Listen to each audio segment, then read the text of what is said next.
Games go by, talagang katutok sa inyo dahil nag-leader kayo. Yes, sabi ko nga sa mga players, lahat yan na they want to beat us because we want to, unang-una, yung confidence ng team na mga kalaban namin nataas because they beat us.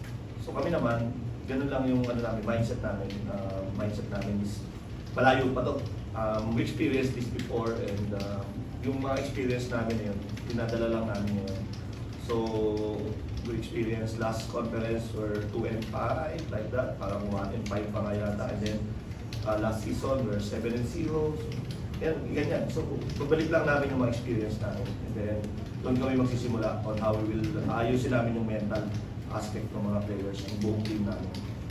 So, siguro magsisimula yan sa akin and then sa mga veterano kung paano namin i-handle yung practices namin at yung mga games namin.